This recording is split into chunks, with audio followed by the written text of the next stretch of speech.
ጤና ይስጥልን እንደምናምሽታችኋል ውድ ተመልካቾቻችን ከአባይ ቴሌቪዥን የሚተላለፍላችሁ የዕለት አርብ ሚያዝያ 16 2018 አውደ ዜና ተጀምሯል።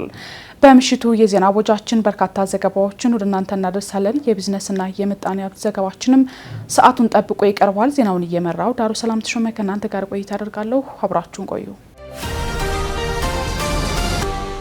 በመጀመሪያው ክፍለ ጊዜ የመረጃ ጥንቅራችን የጸጥታ ስጋትን በተመለከተ መሬት ላይ ያለውን የምርጫ አስቻይ ሁኔታን ተዘዋውሮ የሚያጣራ ቡድን መዘጋጀቱን ምርጫ ቦርድ ማስታወቁን፣ በአዲስ አበባ የሚገኘው የአሜሪካ ኤምባሲ የፌዴራል ፖሊስና የትግራይ ክልል ፖሊስ በህገወጥ የሰዎች አዘዋዋሪዎች ላይ በጋራ ለወሰዱት እርምጃ አድናቆቱን መግለጹን እንዲሁም ሁማን ራይትስ ዎች በወልቃይት ጠገዴ ሰቲት ሁመራ ዞን አድሏዊ አሰራር ተዘርግቷል በሚል ያወጣውን ሪፖርት ከእውነት የራቀ ነው ሲሉ ኮሎኔል ደመቀ ዘውዱ ማጣጣላቸውን የተመለከቱ መረጃዎችን ወደ እናንተ እናደርሳለን። አብራችሁን ቆዩ።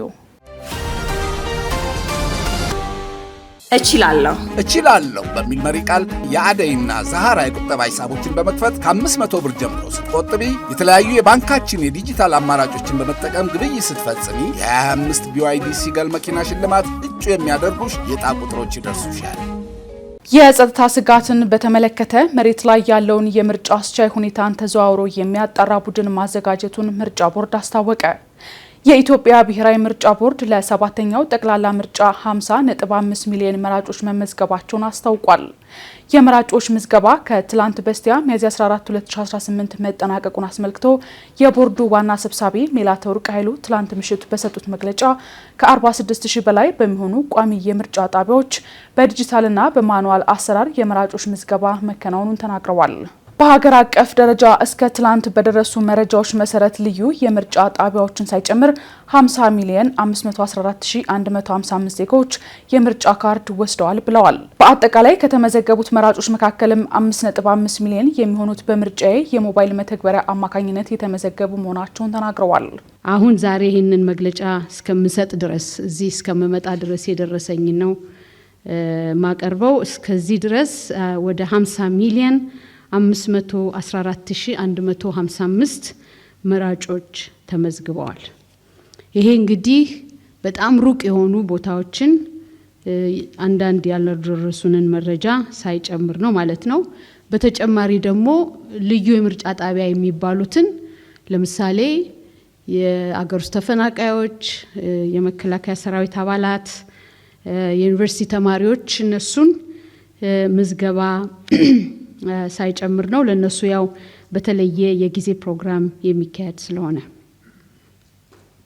እንግዲህ ከዚህ ውስጥ ወደ 45 ሚሊዮን 10,594ቱ በማኑዋል የተመዘገቡ ሲሆኑ 5 ሚሊዮን 503,561 ደግሞ ዲጂታሊ የተመዘገቡ ናቸው። ይህ በእንዲህ እንዳለ በ7ኛው ጠቅላላ ምርጫ ዝግጅት እጩዎችና መራጮችን የመመዝገብ የፓርቲዎችን በጀት የማስተዳደርና የምርጫ ክርክሮችን የማመቻቸት ስራዎች በስኬት ተከናውነዋል ሲሉ ሜላተወርቅ ገልጸዋል። እስካሁን በብሔራዊ ደረጃ 7 የምርጫ ክርክሮች መካሄዳቸውንና በቀጣይ በክልል መገናኛ ብዙሃን ጭምር የሚተላለፉ ክርክሮች እንደሚቀጥሉና ለዚህም ደግሞ ለፖለቲካ ፓርቲዎች የነጻ የአየር ሰዓት ድልድል ተደርጎ እየተሰራበት እንደሚገኝም አንስተዋል። ምርጫውን ለመዘገብም ወደ 37 መገናኛ ብዙሃን ፈቃድ መውሰዳቸውን ሰብሳቢዋ ጠቅሰዋል።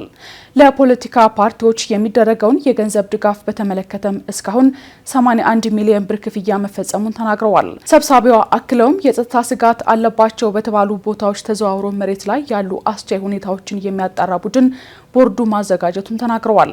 ይህ ለምርጫ አስቻይ የሆኑ ቦታዎችን ለይቶ ያቀርባል የተባለው ቡድን በቀጣይ ሳምንት ወደ ስራ እንደሚገባም ተናግረዋል። ሌላው የዚህ የጸጥታ ጉዳይን በተመለከተ ቦርዱ ባለው አሰራር በዚህ በቀይ በአረንጓዴ በቢጫ የተመደቡትን ምርጫ ጣቢያዎች ከሚመለከታቸው የፖለቲካ ፓርቲዎች፣ የሲቪል ማህበረሰብ ድርጅቶችና የመንግስት የክልል መስተዳድር እና የከተማ ከንቲባዎች ጋራ በነበረን ውይይት አቅርበን ነበር። ያንን ካቀረበን በኋላ ግን ከፖለቲካ ፓርቲዎች ጋራ በነበረን የውይይት መድረክ በእነሱ በኩል ደግሞ የሚቀርቡትን የጸጥታ ስጋት አለባቸው የሚባሉትን አካባቢዎች ለመለየት ጥረት ተደርጓል። ይህንን ጥረት በማድረግ በመለየት በየተለያዩ ቦታዎች ክልሎችና ምርጫ ክልሎች ተዘዋውረው በመሬት ላይ ያለውን የጸጥታ ሁኔታና በዚሁም ጎን ለጎን አስቻይ የሆነ የፖለቲካ ምህዳሩንም ጨምረው የሚያዩ ቡድን አጠናክሮ ቡድን አደራጅቶ ቦርዱ ከሚቀጥለው ሳምንት ጀምሮ ይልካል። እነዚህ የቡድን አባላት እስከ 10ም 12ም 20ም 15ም አባላት ያሉት ቡድን ቦርዱ አዘጋጅቷል ማለት ነው። እነዚህ ቡድን እንግዲህ በአገሪቱ በኦሮሚያ፣ በአማራ፣ በጋምቤላ፣ በማዕከላዊ ኢትዮጵያ፣ በደቡብ ኢትዮጵያ፣ በቤንሻንጉል ጭምር ተዘዋውረው ይሄንን አሴስመንት የሚሰሩ ይሆናሉ። ቡድኑ የተውጣጣው በአካባቢው ከሚወዳደሩ ፖለቲካ ፓርቲዎች፣ በአካባቢው የመራጮች ትምህርት ከሚያስተምሩ የሲቪል ማህበረሰብ ድርጅቶች እንዲሁ በዛው ክልል ውስጥ በሚንቀሳቀሱ የምርጫ ታዛቢ የሲቪል ሶሳይቲ ድርጅቶችና የቦርዱ ባለሙያዎች ያሉባቸው ቡድን ተቋቁሞ ከሚቀጥለው ሳምንት ጀምሮ ስራውን ያካሂዳል። እንግዲህ ያንን ሪፖርት የምናይበት ይሆናል። በአዲስ አበባ የሚገኘው የአሜሪካ ኤምባሲ የፌዴራል ፖሊስና የትግራይ ክልል ፖሊስ በህገወጥ የሰዎች አዘዋዋሪዎች ላይ በጋራ ለወሰዱት እርምጃ አድናቆቱን ገለጸ። የኢትዮጵያ ፌዴራል ፖሊስና የትግራይ ክልል ፖሊስ በቅንጅት አንድን ግዙፍ ዓለም አቀፍ ህገወጥ የሰዎች ዝውውር ቡድን መረብን ለመበተን የወሰዱትን እርምጃ በአዲስ አበባ የሚገኘው የአሜሪካ ኤምባሲ አድንቋል። ኤምባሲው ዛሬ ሚያዝያ 16 ቀን 2018 ዓ.ም ባወጣው መግለጫ ይትባረክ ዳዊት የተባለውን ግለሰብና ሌሎች 10 ተባባሪዎቹን በቁጥጥር ስር መዋል በሰዎች ዝውውር ላይ በሚደረገው ትግል ውስጥ ትልቅ ድል ነው በማለትም ገልጸዋል። ይህ ኦፕሬሽን ከ100 በላይ ለሆኑ ሰዎች ሞትና ስፍር ቁጥር ለሌላቸው የጥቃት ድርጊቶች ተፈላጊ የነበሩ ወንጀለኞችን ህግ ፊት ለማቅረብ ያስቻለ ሲሆን ይህም የዓለም አቀፍ ትብብር ያለውን ከፍተኛ ኃይል የሚያሳይ መሆኑ ተመላክቷል። በተጨማሪም ኤምባሲው በኢትዮጵያ ባለስልጣናት በካርቱም ፕሮሰስ የክልላዊ ኦፕሬሽን ማዕከልና በሌሎች አጋሮች መካከል ያለውን ወሳኝ አጋርነት እውቅና ሰጥቷል። የሰዎች ዝውውር ከባድ የሰብአዊ መብት ጥሰት መሆኑን መግለጫው ጠቅሶ አሜሪካ እነዚህን አስከፊ ወንጀሎች ለመዋጋትና ተጋላጭ የሆኑ የህብረተሰብ ክፍሎችን ለመጠበቅ ከኢትዮጵያና ከዓለም አቀፍ አጋሮቿ ጋር በጽናት እንደምትቆምም አረጋግጧል። በጋራ በመሆን የሰዎች አሸጋጋሪነትን ማቆም እንችላለን ሲልም ኤምባሲው መልእክቱን አስተላልፏል። የኢፌዴሪ ፍትህ ሚኒስቴር ከ3800 በሚበልጡ ተጎጂዎች ላይ በሰው የመነገድ ወንጀል ፈጽመዋል በሚል ይትባረክ ዳዊትን ጨምሮ 11 ሰዎችን መክሰሱ ይታወሳል። ተከሳሾች በሰው ልጆች በመነገድ ሀብት ለማፍራት በማሰብ የተደራጀ የሰው ንግድ ወንጀል ቡድን በመመስረት ከኢትዮጵያ፣ ሶማሊያና ኤርትራ ዜጎችን በመመልመል ወደ አውሮፓ እናሻግራቸዋለን በማለት ወደ ሊቢያ በህገወጥ መንገድ በማጓጓዝ በሊቢያ በረሃዎች በማገት ገንዘብ ሲሰበስቡ ቆይተዋል ተብሏል። ተከሳሾች የግል ተበዳዮችን በእዳ መያዣነት ይዘው ባቆዩበት ወቅት የ133 ተጎጂዎች ህይወት ያለፈ ሲሆን 76 ሴት ተጎጂዎች ደግሞ መደፈራቸው በክስ ዝርዝሩ ላይ ተካቷል። ሁማን ራይትስ ዎች በወልቃይት ጠገዴ ሰቲት ሁመራ ዞን አድሏዊ አሰራር ተዘርግቷል በሚል ያወጣውን ሪፖርት ከእውነት የራቀ ነው ሲሉ ኮሎኔል ደመቀ ዘውዱ አጣጣሉ። ዓለም አቀፉ የሰብአዊ መብት ተሟጋች ሁማን ራይትስ ዎች ሚያዝያ 14 2018 ዓ.ም ባወጣው ሪፖርት በወልቃይት ጠገዴ ሰቲት ሁመራ ዞን የሚገኙ የትግራይ ተወላጆች ላይ አድሏዊ አሰራር ተዘርግቷል ማለቱን የዞኑ ምክትል አስተዳዳሪና የጸጥታ ዘርፍ ኃላፊ ኮሎኔል ደመቀ ዘውዱ ከእውነት የራቀ ነው ሲሉ አስተባብለውታል። ወንጀላውን ከእውነት የራቀና ወገንተኛ ሲሉ ያጣጣሉት ኮሎኔል ደመቀ ዘውዱ ድርጅቱ በእርሳቸው ላይ ማዕቀብ እንዲጣልባቸው መጠየቁን በሚመለከት ሲመልሱም እኔ ወንጀለኛ አይደለሁም ብለዋል። በዞኑ ውስጥ የትግራይ ሰዎችን በማንነታቸው የሚገፋ አስተዳደር የለንም ያሉት ኮሎኔል ደመቀ ሁማን ራይትስ ዎች ከዚህ በፊትም እኛን ለመወንጀል ሞክሮ እንደነበር እናውቃለን ሲሉ ለቢቢሲ በሰጡት ቃለ መጠይቅ ተናግረዋል። በአካባቢው የትግራይ ተወላጆች መታወቂያ እንዳያወጡ እየተደረጉ ነው በሚል ለወጣው ሪፖርት ምላሽ የሰጡት ኮሎኔል ደመቀ እኛ እንደሱ አላደረግንም፣ እንደ ማንኛውም ሰው የነዋሪነት መታወቂያም ፋይዳም እንዲያወጡ አመቻችተናል በማለት መልሰዋል። የአንድ ወገን ደጋፊ ይመስላል ባሉት የሂውማን ራይትስ ዎች ሪፖርት ማዘናቸውንም ገልጸዋል። ሪፖርቱ በአካባቢው አሁን ያለውን ሁኔታ አያንጸባርቅም ያሉት ምክትል አስተዳዳሪው ሂውማን ራይትስ ዎች በጉዳዩ ላይ እርሳቸውንም ሆነ አስተዳደራቸውን አለማነጋገሩን በመጥቀስ አድሏዊነቱን ጠቁመዋል። አስተዳደሩ ገለልተኛ የሆነ አካል በአካባቢው ተፈጽሟል የሚላቸውን የሰብአዊ መብት ጥሰቶች አጣራለሁ የሚል ከሆነ ፈቃደኛ መሆኑን አክለውም ተናግረዋል። በተመሳሳይ የወልቃይት ጠገዴ ሰቲት ሁመራ ዞን አስተዳደር ባወጣው መግለጫ ይህን የሂውማን ራይትስ ዎች ሪፖርት ውድቅ አድርጎታል። አስተዳደሩ በመግለጫው ሪፖርቱ በቂ ካልሆነ የናሙና ቁጥርና በውጭ ከሚገኙ የጥቅም ተሟጋች ቡድኖች በተገኘ መረጃ የተጠናቀረ በመሆኑ ተአማኒነት የለውም ብሏል። የአማራ ብሔራዊ ንቅናቄ አብን በበኩሉ የሂውማን ራይትስ ዎች ሪፖርት ተአማኒነት ያለው የሰብአዊ መብት ግምገማ ሳይሆን በምርጫ የተቀረጸ በታሪክ የተዛባና ፖለቲካዊ ዓላማ ያለው አደገኛ አጀንዳ ሆኖ የሚያገለግል ሰነድ ነው ሲል እንደማይቀበለውም አሳውቋል። የተወደዳችሁ ተመልካቾቻችን እየተከታተላችሁት ያላችሁት ከአባይ ቴሌቪዥን የአውደ ዜና የመረጃ ሰዓታችን አሁንም ቀጥሏል።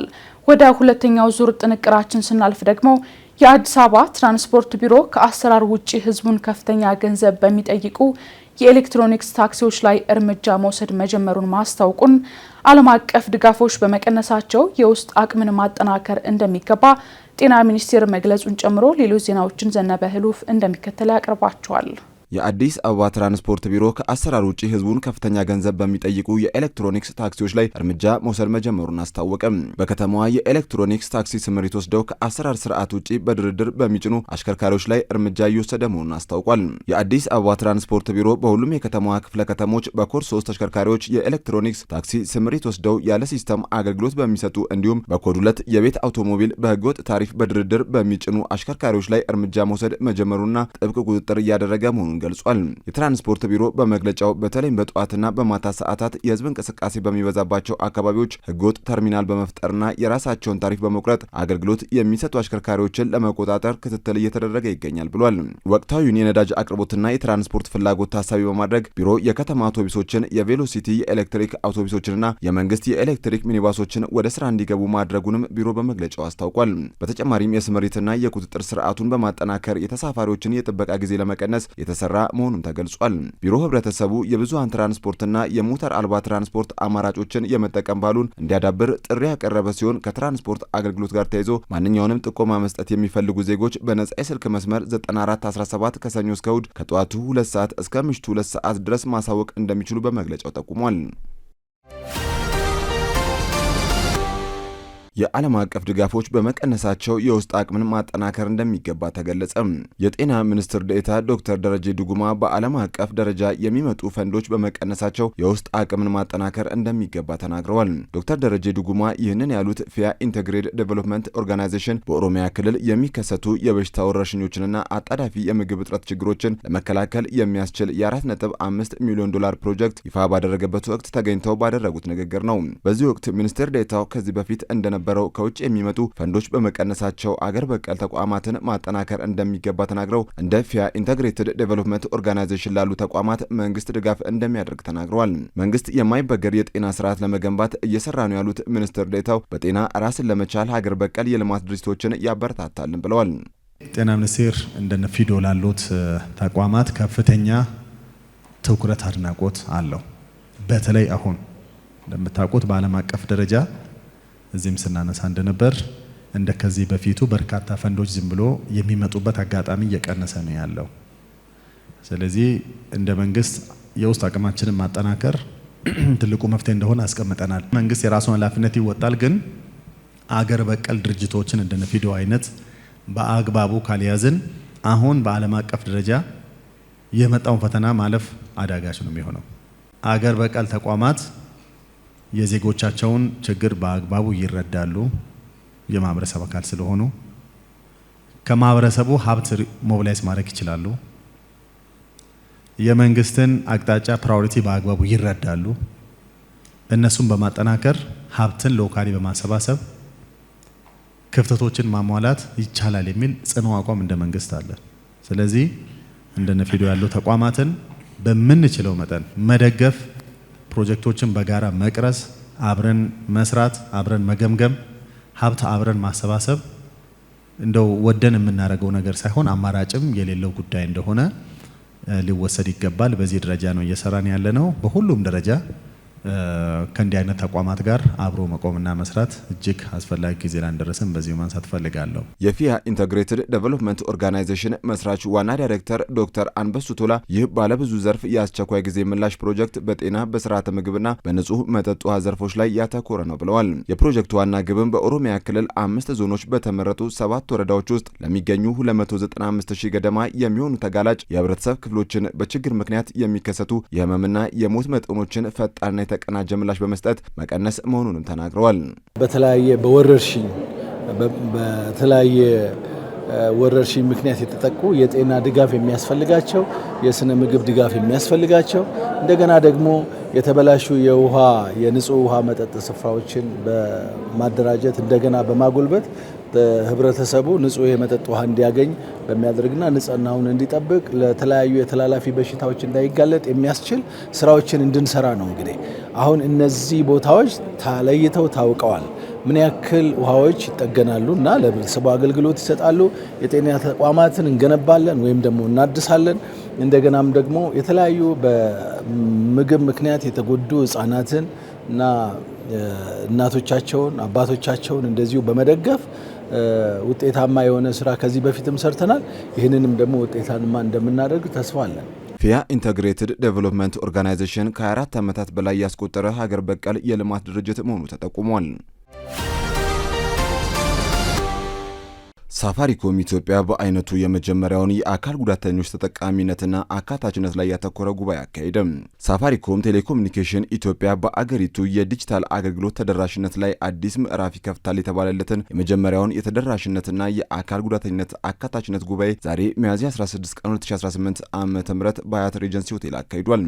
በጉባኤው ላይ የሳፋሪኮም ኢትዮጵያ ዋና ስራ አስፈጻሚ ዊም ሃንቬለፑት እንደገለጹት አካታችነትን ማረጋገጥ ማህበራዊ ግዴታ ብቻ ሳይሆን የሀገርን ምርታማ ነት የሚያሳድግ የኢኮኖሚ ጉዳይ መሆኑን ገልጸዋል። ዋና ስራ አስፈጻሚው አካታችነትን ድምጽ ማሰማት በሚል መሪ ቃል በተዘጋጀው በዚህ መድረክ ላይ ቴክኖሎጂ ለትምህርት፣ ለጤናና ለፋይናንስ አገልግሎቶች ቁልፍ መሆኑን ጠቅሰው ይህ ውጤታማ የሚሆነው ግን ተደራሽነቱ ገና ምርቶችና አገልግሎቶች ሲታቀዱ ጀምሮ ታሳቢ ሲደረግ ብቻ እንደሆነ አጽንኦት ሰጥተዋል። አካል ጉዳተኞችን በስም ከመወከል ባለፈ ውሳኔ ሰጪ በሆኑ የስራ ሂደቶች ላይ በንቃትና በባለሙያነት እንዲሳተፉ ማድረግ የኩባንያው ቁርጠኝነትም ነው ብለዋል። ሳፋሪኮም ኢትዮጵያ ከቮዳኮም ግሩፕ ጋር በትብብር ባዘጋጁት መድረክ ከግሩፑ ዓለም አቀፍ ተሞክሮ በመውሰድ የአካባቢውን ነባራዊ ሁኔታ ባገናዘበ መልኩ ሁሉንም ዜጋ ተጠቃሚ የሚያደርጉ የቴክኖሎጂ ውጤቶችን ለማቅረብ እየሰራ መሆኑ ተገልጿል። አካታችነት ለሰዎች ማቀር ሳይሆን ከሰዎች ጋር አብሮ ማቀር ነው ያሉት ዋና ስራ አስፈጻሚው የአካል ጉዳተኞች ድምጽ በፈጠራ ስራዎች ውስጥ ሲካተት አገልግሎቶች ይበልጥ ተገቢና ዘላቂ ይሆናሉ ብለዋል። የኢትዮጵያ ዲጂታል መጻኢ ዕድል ገና በመገንባት ላይ መሆኑ ገና ከጅምሩ ማንም የማይገለልበትን ስርዓት ለመዘርጋት ትልቅ ዕድል እንደሚሰጥም ተጠቁሟል። በመጨረሻም ዋና ስራ አስፈጻሚው መንግስት ለአካል ጉዳተኞች አካታችነት ላሳየው ድጋፍ ምስጋናቸውን አቅርበዋል። በጉባኤው ላይ ከሴቶችና ማህበራዊ ጉዳይ ሚኒስቴር፣ ከኢኖቬሽንና ቴክኖሎጂ ሚኒስቴር እንዲሁም ከኢትዮጵያ የአካል ጉዳተኞች ማህበራት ፌዴሬሽን የተወከሉ ከፍተኛ የስራ ኃላፊዎችና እንግዶች ተገኝተዋል። ኢራንና ፓኪስታን ከተኩስ አቁሙ ጋር በተያያዘ መወያየታቸው ከተገለጸ በኋላ የኢራን ልዑክ ዛሬ ለንግግር ወደ ፓኪስታን ይጓዛል ተብሎ እንደሚጠበቅ ተዘገበ። የኢራን ተደራዳሪ ልዑክን ከሚመሩት አንዱ የሆኑት የውጭ ጉዳይ ሚኒስትሩ አባስ አራግቺ ዛሬ አርብ ማታ ኢስላማባድ ይደርሳሉ ተብሎ እንደሚጠበቅ የፓኪስታን መንግስት ምንጮች ዘግበዋል። ይህ በእንዲህ እንዳለ ፕሬዚዳንት ዶናልድ ትራምፕ የኢራንን አዳዲሶቹን መሪዎች በሁከትና በከባድ ሁኔታ የተከፋፈሉ ናቸው በማለት በማህበራዊ ሚዲያ ላይ ገልጸዋል። ይሁን እንጂ የኢራን አመራሮች አንድነታቸውን የሚያሳይ መልእክት ማስተላለፋቸው ተገልጿል። ዝርዝሩን ዘሩፋኤል ሀብታሙ ያቀርበዋል። አሁንም በድጋሚ አብራችሁን ቆዩ። ኢራንና ፓኪስታን ከተኩስ አቁሙ ጋር በተያያዘ መወያየታቸው ከተገለጸ በኋላ የኢራን ልዑክ ዛሬ ለንግግር ወደ ፓኪስታን ይጓዛል ተብሎ እንደሚጠበቅ ተዘገበ።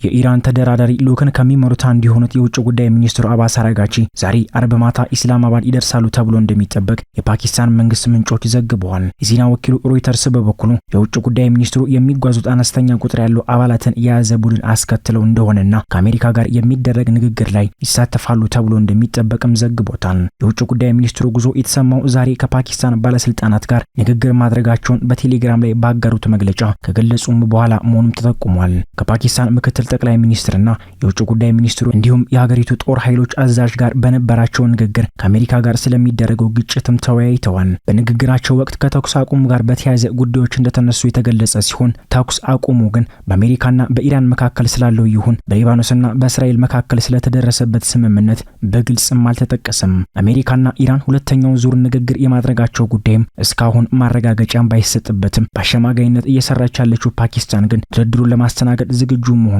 በተደጋጋሚ ማሳውቃለችም ተብሏል። ይህ በእንዲህ እያለ ፕሬዚዳንት ዶናልድ ትራምፕ የኢራንን አዳዲሶቹን መሪዎች በሁከትና በከባድ ሁኔታ የተከፋፈሉ ናቸው በማለት በማህበራዊ ሚዲያ ገጻቸው ላይ ገልጸዋል። ቴሄራን ደግሞ እኩለ ሌሊት ካለፈ በኋላ ለሁሉም የኢራን የሞባይል ተጠቃሚዎች የጽሑፍ መልእክት ማስተላልፋለች። ፕሬዚዳንት ትራምፕ ልዩነትን ለመዝራት ላደረጉት ጥረት ምላሽ ለመስጠት ከፕሬዚዳንቱ ከፓርላማ አፈ ጉባኤው ከፍትህ ሚኒስትሩና ከሌሎች ከፍተኛ ባለስልጣናት የተላከ የጋራ መልእክት ነውም ተብሏል።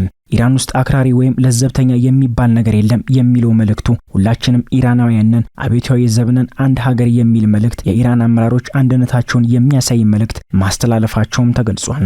ባለፈው ሳምንት በኢራን ሚዲያዎች ላይ በእያንዳንዱ ስልታዊ ጉዳዮች ላይ ያለመግባባት ምልክቶች የኢስላማባድ አብዮታዊ ጥበቃን ዘብን ጨምሮ ከተለያዩ ተቋማት ጋር በተገናኘ በሀገሪቱ መገናኛ ብዙሃን ላይ ታይቶ እንደነበርም ተዘግቧል። መልእክቱ ከአሜሪካ ጋር በሚደረጉ ድርድሮች ውስጥ አስፈላጊ በሆነ ዋና ውሳኔዎች ላይ መግባባት እንዲሰፍን ለማሳየት የታሰበ መሆኑም ተጠቁሟል። በሌላ በኩል ደግሞ የአውሮፓ ህብረት የውጭ ጉዳይ ፖሊሲ ኃላፊ የኒውክሌር ባለሙያዎች በኢራን የሰላም ድርድር ውስጥ ካልተሳተፉ ከቴህራን የሚሰነዘሩ ማስፈራሪያዎች የበለጠ አደገኛ ሊሆን እንደሚችልም ተናግረዋል። ካጃ ካላስ በቆጵሮስ የአውሮፓ ህብረት መሪዎች ጉባኤ ላይ ባደረጉት ንግግር ማንኛውም ስምምነት ከዚህ በፊት ከተደረጉት ደካማ የመሆን አደጋ አለውም ብለዋል። ውይይቱ ስለ ኒውክሌር ፕሮግራም ብቻ ከሆነና በጠረጴዛ ዙሪያ የኒውክሌር ባለሙያዎች ከሌሉ ከቀደመው ጋር ሲነጻጸር ደካማ የሆነ ስምምነት ላይ እንደርሳለን ሲሉም ካላስ ስጋታቸውን ገልጸዋል። በሌላ ዜና ደግሞ አንድ የሊባኖስ ከፍተኛ ባለስልጣን መንግስት የሀገሪቱን ጦር በማሰማራት ሂዝቦላን ትጥቅ ለማስፈታት ወሳኝ እርምጃዎችን ሊወስድ እንደሚችልም ተናግረዋል። የሀገሪቱ ማስታወቂያ ሚኒስትር ፖል ሞርኮስ በተኩስ አቁሙ ስምምነት መሰረት ቤይሩት የሂዝቦላና ሌሎች ከመንግስት ውጪ የሆኑ ታጣቂዎች በእስራኤል ኢላማዎች ላይ የሚፈጸሙትን ጥቃት ለመከላከል ተጨባጭ እርምጃ መውሰድ አለባት ሲሉም ገልጸዋል። ሞርኮስ የሊባኖስ መንግስት የሀገሪቱን ጦር በማሰማራትና ወታደሮች በሊባኖስ የመሳሪያ የበላይነት እንዲኖሩ ለማድረግ ተጨባጭ እርምጃዎችን መውሰዱን ተናግረዋል። የሊባኖስ ማስታወቂያ ሚኒስትር አክለውም መንግስት ይህ ጦርነት ከመጀመሩ በፊት መውሰድ የጀመራቸው እርምጃዎችን የእስራኤል ወረራና ጥቃቶች ባሉ ለውጦች ላይ እንቅፋት መሆናቸውንም አብራርተዋል።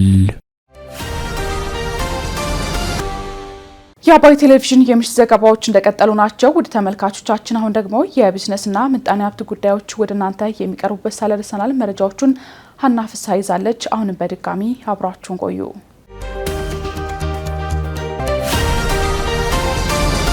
የኢትዮጵያ የዓለም ንግድ ድርጅት ተደራዳሪ ልዑክ ከዩናይትድ ኪንግደም ቋሚ ተወካይ ጋር ውይይት ማካሄዱን የንግድና ቀጠናዊ ትስስር ሚኒስቴር አስታወቀ። በንግድና ቀጠናዊ ትስስር ሚኒስቴርና የኢትዮጵያ ዋና የንግድ ተደራዳሪ ዶክተር ካሳሁን ጎፌ የተመራው የኢትዮጵያ የዓለም ንግድ ድርጅት አባልነት ልዑካን ቡድን በስዊዘርላንድ ጄኔቫ በዓለም ንግድ ድርጅት የዩናይትድ ኪንግደም ቋሚ ተወካይ ከሆኑት አምባሳደር ኩማር አየር ጋር መወያየታቸውን ሚኒስቴር መስሪያ ቤቱ አስታውቋል። የኢትዮጵያ የዓለም ንግድ ድርጅት አባልነት ሰባተኛው የስራ ቡድን ስብሰባ በስዊዘርላንድ ጄኔቫ በይፋ መካሄድ የጀመረው ረቡዕ ሚያዝያ 14 ቀን 2018 ዓ.ም እንደነበር ይታወቃል። የንግድና ቀጠናዊ ትስስር ሚኒስትር ዶክተር ካሳሁን ጎፌ በዚህ ወቅትም ዩናይትድ ኪንግደም በድርጅቱ የአባልነት ሂደት ለኢትዮጵያ እያደረገች ላለው ድጋፍና በተለይም ሰባተኛው የስራ ቡድን ስብሰባ በስኬት እንዲጠናቀቅ በሊቀመንበርነት ለተጫወተችው ሚና ምስጋና አቅርበዋል። ኢትዮጵያና ዩናይትድ ኪንግደም በመከባበር ላይ የተመሰረተና ረጅም ዓመታትን ያስቆጠረ ሁለንተናዊ ግንኙነት ያላቸው መሆናቸው የተገለጸ ሲሆን የኢትዮጵያ የዓለም አቀፍ የባለብዙ ወገን የንግድ ስርዓትን መቀላቀል ይህንን ነባርና ጠንካራ ትብብር ወደ ላቀ ደረጃ ለማሸጋገር እንዲሁም ሰፊ የንግድና ኢንቨስትመንት እድሎችን ለመክፈት አቅም እንደሚፈጥር በውይይቱ መነሳቱም ተመላክቷል። በዓለም ንግድ ድርጅት የዩናይትድ ኪንግደም ቋሚ ተወካይ አምባሳደር ኩማር አየር በበኩላቸው ዩናይትድ ኪንግደም የሁለትዮሽ የገበያ እድል ድርድሩን በአጭር ጊዜ ለማጠናቀቅና የኢትዮጵያ የዓለም ንግድ ድርጅት አባልነት ስኬታማ እንዲሆን ያላትን አቋምና ቁርጠኝነትም አስረድተዋል። ይህ ሰባተኛው የስራ ቡድን ስብሰባ ረቡዕ ሚያዝያ 14 ቀን ጀምሮ እስከ ትናንት ሚያዝያ 15 2018 ለሁለት ተከታታይ ቀናት ሲካሄድ ቆይቶ በስኬት መጠናቀቁ የተገለጸ ሲሆን ባለፈው መስከረም ወር ከተካሄደው ስድስተኛው የስራ ቡድን ስብሰባ ወዲህ ኢትዮጵያ በባለብዙ ወገንና በሁለትዮሽ ድርድሮች ጥሩ ውጤት ማሳየቷን ሚኒስትሩ ገልጸዋል።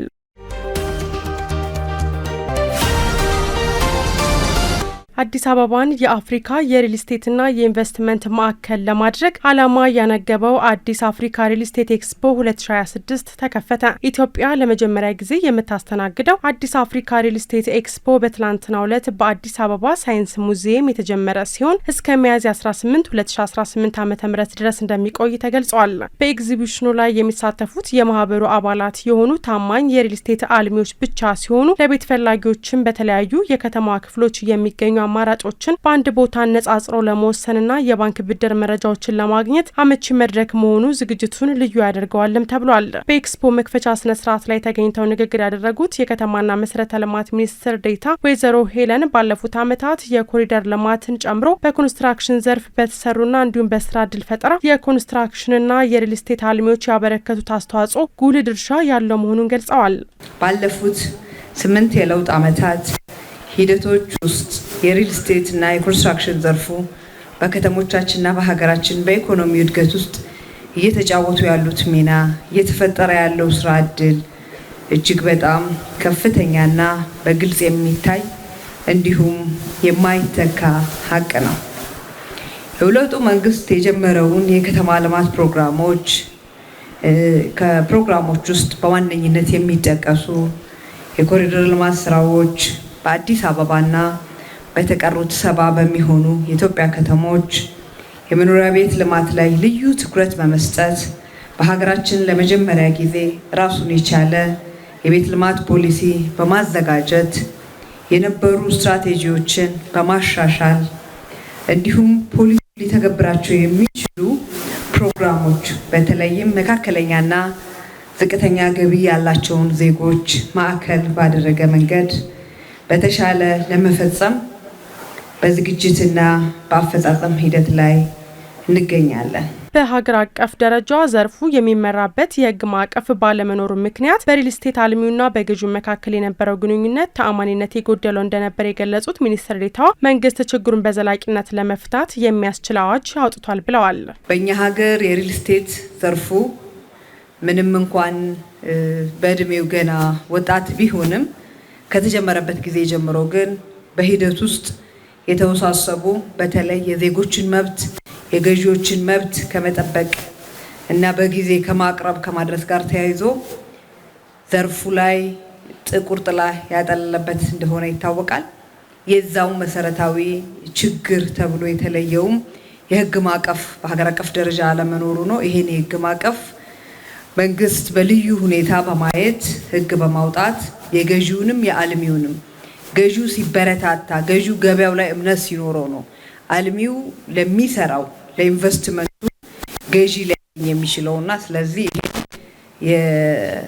ያልተመጣጠነ ወይንም በታማኝነት ላይ ያልተመሰረተ የገበያ ሂደት ለማረም የሚያስችል ግልጽና አስተማሪ እንዲሁም በጣም ተስፋ ሰጪ የህግ ማዕቀፍ ተዘጋጅቶ ወደ ስራ ገብቷል። በአዲስ አበባ እየተካሄደ የሚገኘው የምስራቅ አፍሪካ ሪል ስቴት ቀጠናዊ ጉባኤ በዘርፉ የሚታዩ ተግዳሮቶችን በጋራ ለመፍታትና የፖሊሲ ጥናቶችን ለማጠናከር የሚያስችል መሆኑም ተገልጿል።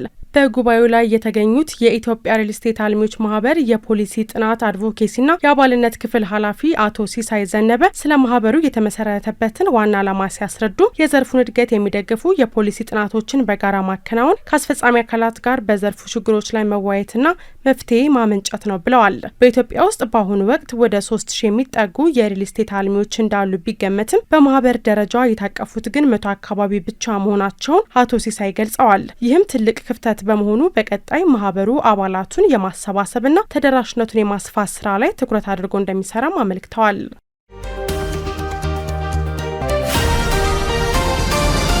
በዓለም አቀፍ ደረጃ በቆዳ ውጤቶችና በጫማ ምርቶቹ የሚታወቀው የዴንማርኩ ኤኮ ኩባንያ በኢትዮጵያ ገበያ በይፋ ስራ ጀመረ። በዓለም አቀፍ ደረጃ በቆዳ ውጤቶቹ እንዲሁም በጫማ ምርቶቹ የሚታወቀው የዴንማርኩ ኤኮ ኩባንያ በኢትዮጵያ ገበያ በይፋ ስራ መጀመሩን አስታውቋል። ኩባንያው በተለይም የራሱን ቆዳ በማምረትና ዘመናዊ ቴክኖሎጂዎችን ከምቾት ጋር በማዋሃድ የሚታወቅ ነው የተባለ ሲሆን ጫማ እግርን መከተል አለበት እንጂ እግር ጫማን መከተል የለበትም የሚለውን መርህ እንደሚከተል የኩባንያው የስራ ኃላፊዎች ገልጸዋል። የኤኮ ጫማዎቹ በዓለም ገበያ ተመራጭ ከሚያደርጓቸው ምክንያቶች መካከል ድርጅቱ የራሱ የቆዳ ማቀነባበሪያ ፋብሪካዎች ያሉት መሆኑ ዋነኛው ነው ያሉ ሲሆን ይህም የቆዳውን ጥራት ከመጀመሪያ እስከ መጨረሻው ድረስ በአስተማማኝ ሁኔታ ለመቆጣጠር ያስችሏልም ተብሏል። በተጨማሪም ፍሉድ ፎርም የተሰኘውን የላቀ የፈሳሽ ቴክኖሎጂ በመጠቀም የጫማውን ሶልና የላይኛውን ክፍል ያለ ስፌት ወይም ሙጫ በማገናኘት ጫማው ዘላቂና ቀላል እንዲሆን እንደሚያደርገውም ተገልጿል። በኢትዮጵያ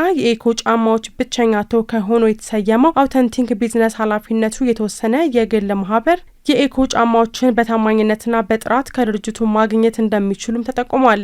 የአውተንቲክ ቢዝነስ መስራችና ስራ አስኪያጅ የሆኑት ስለሺ ብርሃኑ እንደገለጹት ኩባንያው የኤኮን ምርቶች ወደ ሀገር ውስጥ ማስገባት መጀመሩ ለተጠቃሚዎች የጥራት አማራጭን ከመፍጠሩ ባለፈ በቀጣይነት ተጨማሪ ዓለም አቀፍ ብራንዶችን ወደ ሀገር ውስጥ ለማስገባት ዝግጅት እየተደረገ ነው ሲሉ ተናግረዋል። ይህ የዓለም አቀፍ ብራንድ ወደ ኢትዮጵያ መግባት በሀገሪቱ የንግድና የኢንቨስትመንት እንቅስቃሴ ላይ ከፍተኛ አስተዋጽኦ እንደሚኖረውም ተገልጿል። ስትከታተሉት የነበረው የዕለት አርብ ሚያዝያ 16 ቀን 2018 ከአባይ ቴሌቪዥን የአውደ ዜና የመረጃ ጥንቅራችን ይህን ይመስል ነበር። አብራችሁን ስለነበራችሁ ከልብ እያመሰገንን በያላችሁበት መልካም ምሽት ይሁንላችሁ።